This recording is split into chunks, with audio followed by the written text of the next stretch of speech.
The day the woman I loved laughed at my dream, something inside me broke. Not because she doubted my business.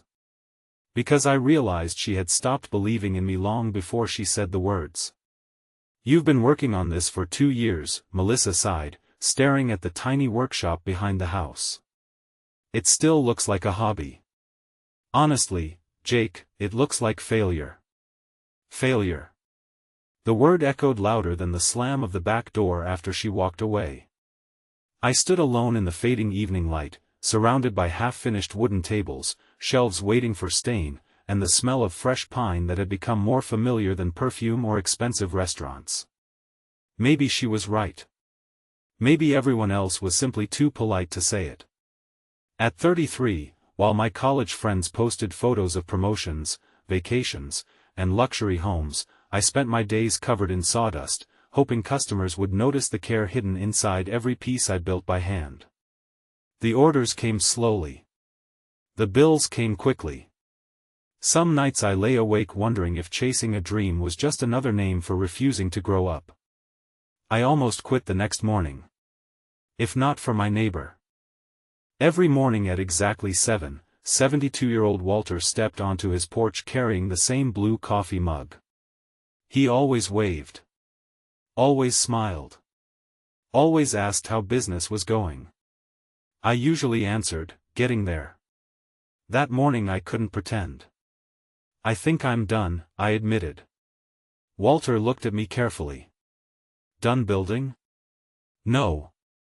"Done believing?" I nodded. He didn't answer immediately. Instead, he walked across the yard and picked up one of the walnut coffee tables sitting outside my workshop. He ran his wrinkled fingers across its smooth edge. "You made this?" "Yeah. It's beautiful. No one wants to buy it." Walter smiled. "Those are two completely different statements." I frowned. "What do you mean?" "My late wife used to paint," he said quietly. "For years nobody bought a single painting. Then one hotel owner saw one hanging in our living room." He paused. 3 months later she couldn't keep up with orders. So, talent doesn't disappear because the audience hasn't arrived yet." His words stayed with me all day. Not because they magically solved my problems. But because for the first time in weeks, someone saw possibility instead of failure. My business wasn't glamorous. I restored old furniture and built custom wooden pieces from reclaimed wood. Every scratch told a story. Every knot carried history. I loved giving forgotten things another life. Unfortunately, Instagram loved shiny factories. Customers loved cheap imports. Banks loved saying no. Still, I kept going. Mostly because I didn't know who I would be if I stopped. Melissa visited less and less. Whenever she came over, she'd compare my workshop to successful businesses she'd seen online. "You should just sell everything and get a real job." "I have a real job." "No, Jake. You have expensive optimism." That sentence hurt more than I admitted. Because I started believing it. A week later Walter knocked on my door carrying an old rocking chair. "Think you can save this?" The chair looked hopeless. Broken runners. Loose joints. Cracked finish. "My granddaughter wants to throw it away," Walter explained. "It belonged to my wife." "I'll try." No rush. For 3 days I worked carefully. Every crack mattered. Every repair respected the chair's history. When I finished, it looked almost new while keeping every memory alive. Walter cried. Actually cried. He sat in the chair, closed his eyes, and whispered, "It feels like she's home again." That moment reminded me why I started building. Not for money. For moments. For people. For memories. Walter insisted on paying. I refused. He insisted harder. We settled on $20. I thought that was the end of it. I was wrong. The following Saturday my phone wouldn't stop ringing. Someone wanted a dining table. Another person needed antique restoration. A coffee shop asked about custom shelving. A family requested handmade bookshelves. I thought there had been some mistake. Then Walter laughed. I may have shown people your work. What people? Oh. He scratched his head. The entire neighborhood association. Apparently Walter had invited everyone over for coffee. He proudly showed them the restored rocking chair.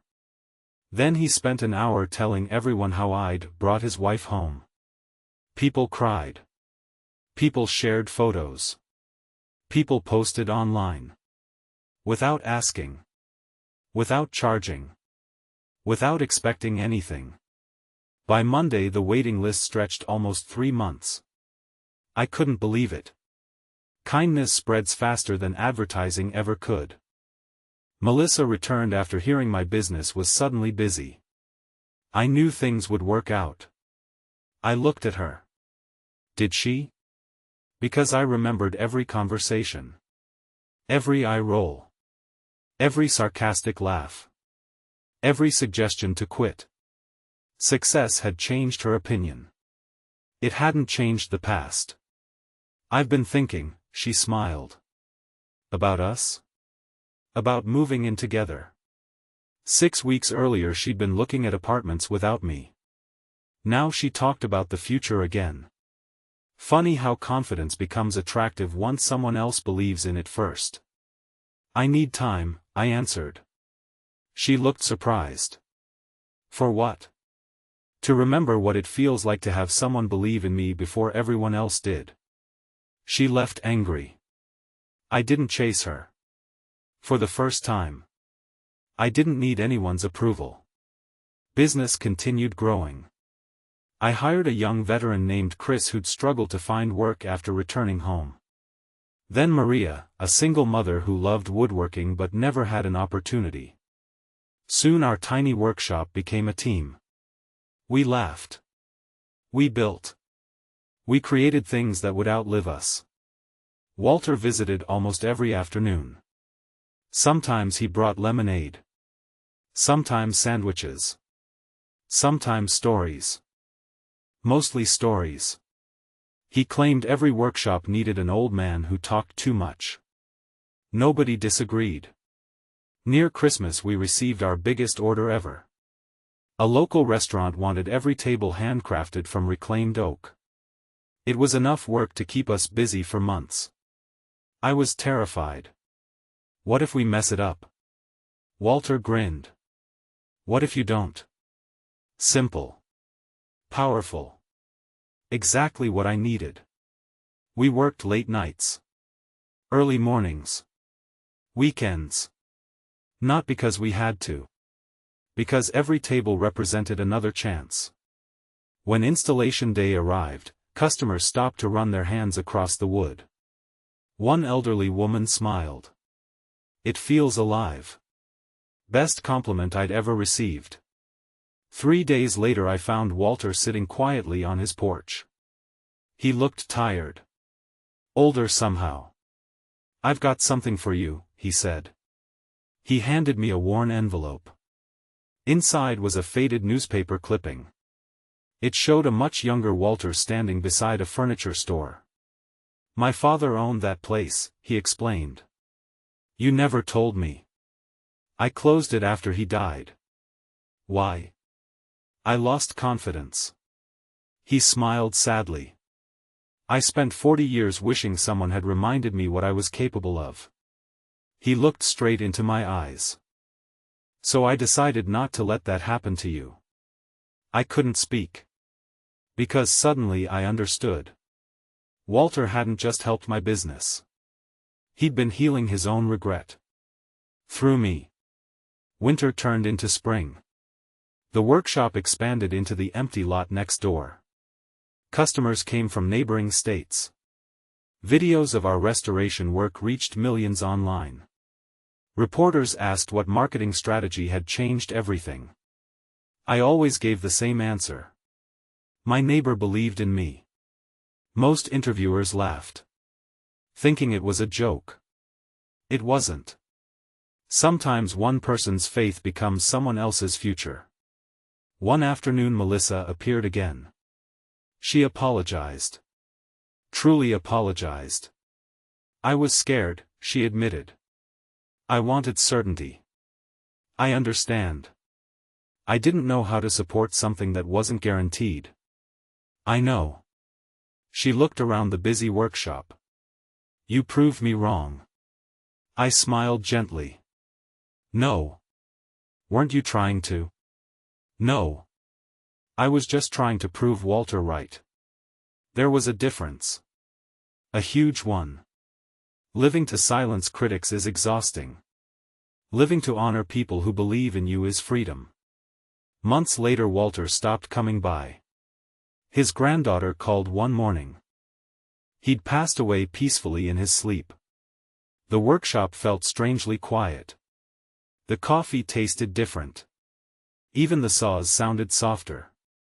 At the funeral hundreds of people attended. Many I'd never met. One after another they shared stories. Walter had fixed bicycles, mowed lawns, delivered groceries, paid utility bills anonymously, encouraged struggling students, visited lonely widowers, helped families who never knew his name. He hadn't been rich. He'd simply refused to let kindness become expensive. After the service his granddaughter handed me another envelope. This is for you. Inside was a handwritten letter. It read, Jake, if you're reading this, it means I've finally gone to see my Eleanor again. Don't waste time being sad. Go build something. Tables break. Chairs wear out. Buildings disappear. But hope. Hope lasts inside people. Promise me you'll keep giving it away. Someone did it for me once. I simply passed it along. Now it's your turn. I cried harder than I had in years. The next Monday we hung a simple wooden sign inside the workshop. It read, The Walter Rule, leave every person more hopeful than you found them. Every new employee learns it. Every customer asks about it. Every child visiting the workshop hears Walter's story. Not because he saved a business. Because he saved a man who was ready to give up on himself.